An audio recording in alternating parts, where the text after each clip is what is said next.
Welcome back to Media7. Over 6 fractious weeks, a screen drama played out in public. Its cast of thousands ran all the way up to the Prime Minister. In the end, in the news, it was about who would make the Hobbit movie and where. And everyone involved had their own version of the story. Well, we locked Jose Barbosa in an edit suite and we didn't let him out until he had one narrative to rule them all. Recent occurrences in the local film ministry threatened to turn Wally Wood into Wally Not At All.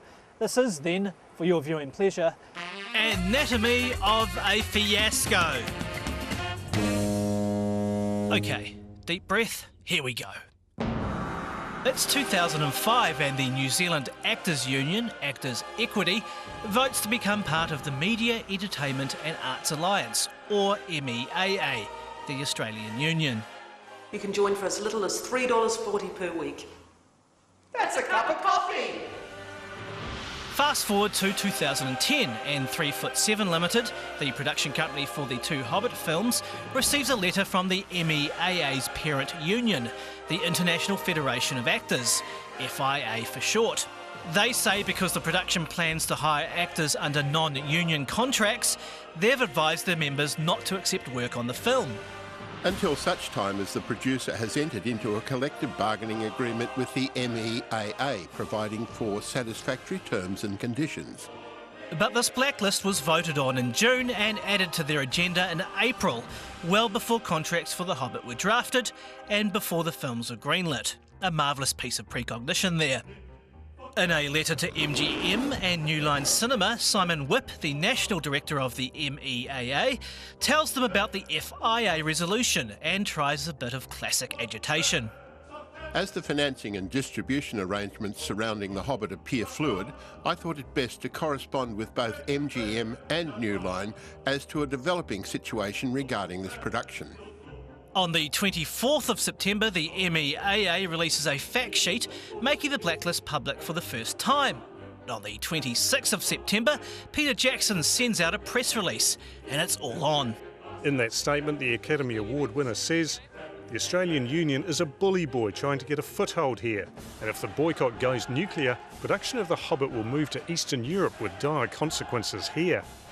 2 days later, members of Actors Equity meet and agree not to accept work on The Hobbit until a fair solution is achieved. All we are asking is for fair and equitable terms and conditions, minimum terms and conditions that our colleagues overseas enjoy. Meanwhile, everyone goes apeshit. The sky is falling, the sky is falling. You too? I mean, this is just old school industrial relations. I think it'd be impossible with any discussion about The Hobbit on the agenda. I'm utterly bewildered. Oh my God. Nestled in all of this is an argument between Actors Equity and SPADA, the Producers Association, over the Pink Book, the industry's guidelines for individual contracts. Why do most of us live hand to mouth and have to work in other jobs to make ends meet? It's not like that in other countries.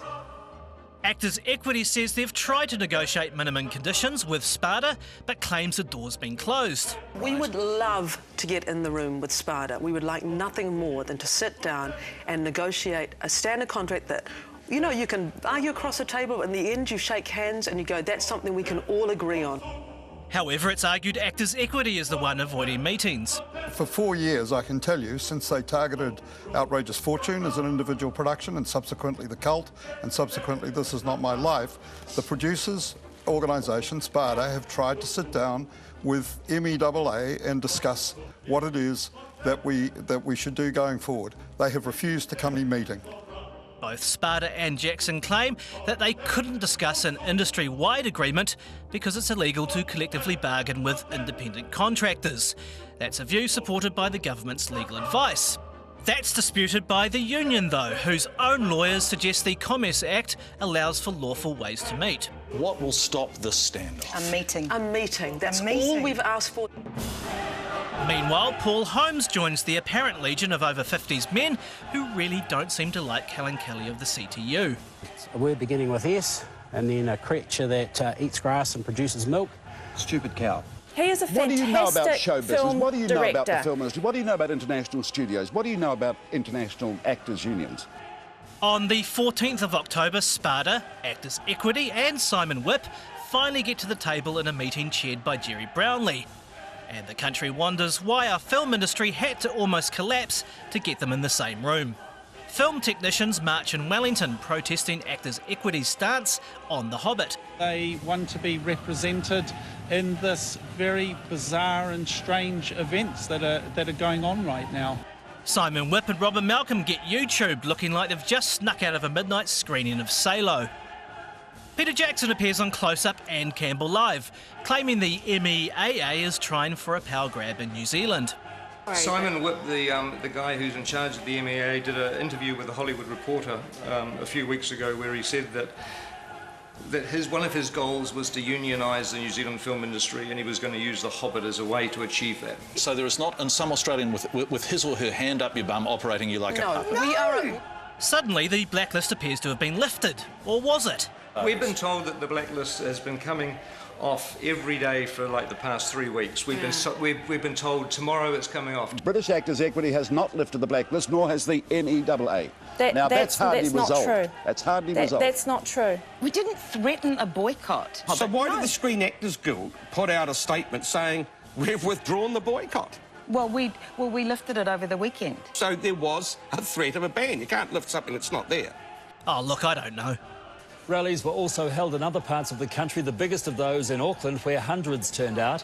Executives from Warner's fly in to nut out a deal with the government. And on the 27th of October, John Key rides in on his white BMW.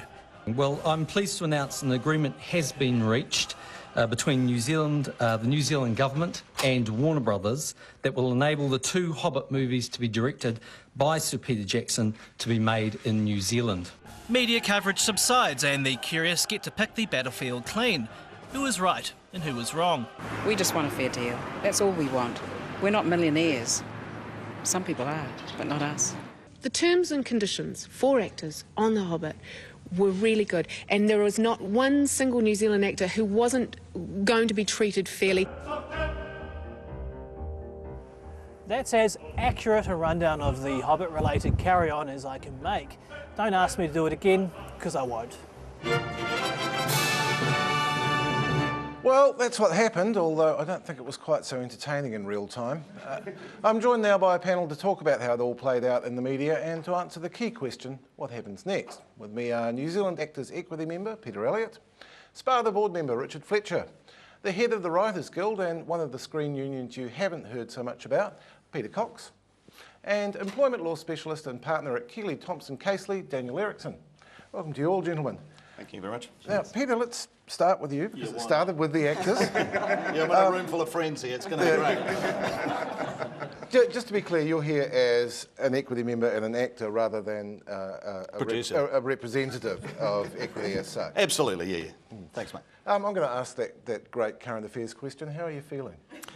Well, I'm feeling fine. Things have calmed down to a certain degree, but, I mean, the emotionalism that sort of surrounded this thing and exploded was, I think, entirely unexpected by all parties, to the level at which the vitriol and the depths to which it sank very quickly. And a lot of parties got hurt. But at the end of the day, it was one of those things that, we can't relitigate all this, but it was a difficult situation. You've got to remember that actors basically haven't really been represented for 20 years. And so there was a way, they wanted a way forward, and they've been trying for a long time. And I get paid less now than I ever did 12 years ago. So, and it continues to go down. So there are things that need to be addressed.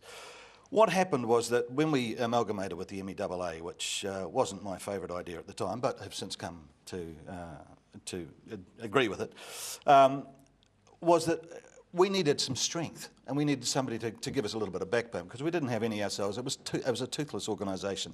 And the only way to do that, as they saw it, was to invite the MEAA to be part of that. And it's no worse than an international federation of directors or producers. I mean, every one of the people who are making this film, from 3'7" to everyone else, have international guilds at their beck and call and at their behest, and that they can talk to and refer to. And actors felt that they needed some strength. So they applied to the MEAA and got an international body. Now, what happened was that when that letter was delivered on the 17th of August, it was seen as a canon. But the thing is that the only way to get people to take notice is to present something that makes them take notice, and they hadn't done that so far, or not to an extent where we're able to get things established. So what happened was that we needed a way to move forward, and then it exploded, and the emotion sort of escalated, and it became extraordinarily difficult to front for that. And 2 actresses particularly got in the gun over it fairly strongly, and were hurt. So there was the way forward was hard. So, you know, you've got to remember there were an awful lot of mouthpieces working on behalf of the government, SPADA, sorry, Peen, for the producers, for all sorts of agencies on the behalf of the power and the money. There was only one on behalf of the actors, and it's one poor little Frances sitting in an office by herself with one telephone, fielding this feverish amount of vicious and unpleasant phone calls, and then the media turning around and saying, they're not returning our calls. Well, it's hardly surprising, is it? I mean, let's be fair. Should you not have been better prepared as an organisation? Absolutely, no question. I mean, yes, the FIA should never have done what they did without informing us. But the thing is that we've been so powerless for so long that for us to turn around and suddenly have a way forward was a new thing. There was nobody prepared to deal with the onslaught of this on either side. I mean, let's face it, Paul Holmes empurpled and sweating and screaming abuse at somebody at the other end is hardly edifying, is it? No. It's not helpful. And I think it's time for us all to put our big boy pants on and stand in the room and start talking. Now, Richard Fletcher, why did it take, as Jose proposed in that VT, the near collapse of the film industry, to get you guys to be speaking civilly to each other? Because you are, and I get the impression that at this conference people are making an effort to include the likes of Peter. I think, yeah, there was a lot of miscommunication, and yeah, thankfully we now have a process and an agreement for moving forward. And there was an impasse, and that impasse has been broken. It's unfortunate, as you say, that it needed such an event for that impasse to be broken. But as was in that previous piece, and John Barnett had said, you know, the door had been open. And for whatever reason, and you know, from a SPADA perspective, I can't comment, that opportunity wasn't taken at the time. But it is now, and I agree with Peter, there's no point in relitigating it. We have a process moving forward, and I think it's a process we're all comfortable with. Yeah, absolutely. Now, Peter Cox of the Writers Guild, I read a great deal of what you wrote about this, and my clear impression was that at the same time as you were frustrated by the actions of the Actors Union, you had a great deal of empathy for their position. Would that be correct? Yeah, absolutely. I mean, it's been a difficult road for them over a great many years, and I mean, I'm a little sympathetic to the FIA and the MEAA. I think that there's been some confusion from them about New Zealand labour laws, and in all fairness, the New Zealand labour laws are frankly pretty confusing. Actors Equity and the MEAA are going to have to find a way to make that relationship work, because I think for that relationship to be most functional for the members, there needs to be a certain level of tension. With the Writers Guilds, we have an entity similar to the FIA, which is the IAWG, which is the Writers International Affiliates, and we have some pretty large, how would I put them? I don't want to say conflicts, but we have some arguments and some discussions, and that debate is very robust. And I think it's important that Actors Equity and the MEAA put, I don't want to start telling you guys what to do, obviously, because that's ridiculous. I take your point, Peter, but at the moment there are those discussions occurring. There's been a certain amount of bloodletting yes. and clarity moving forward. Yeah. I mean, we realise that the communication from our point was not learned, and from the New Zealand Actors Equity point of view, and we were catching up way too late. And so, unfortunately, everyone's a lot more aware of how to play this game now. Yeah, I mean, it was it was a tough position for you guys. I mean, I wouldn't have wanted to be in it. So no, the key thing, and yeah, I think where a lot of this miscommunication came from, is still to this point, no one is entirely clear what New Zealand Actors Equity wanted. But the good thing is, you know, you've had your meetings over the last couple of days in advance of our upcoming negotiations. So at least we'll now be able to come to the table and we'll all know what each side wants. I just want to take up one of Peter Cox's points with Daniel Erickson. Do you agree with Peter's characterisation of New Zealand employment law as confusing, or is that simply the way it looks from outside? There are certainly aspects of it that would be confusing, and the issue that arose in this case was around the definition of what is an employee and what isn't. And the reason for that is, in the Employment Relations Act, you have a section which defines what an employee is.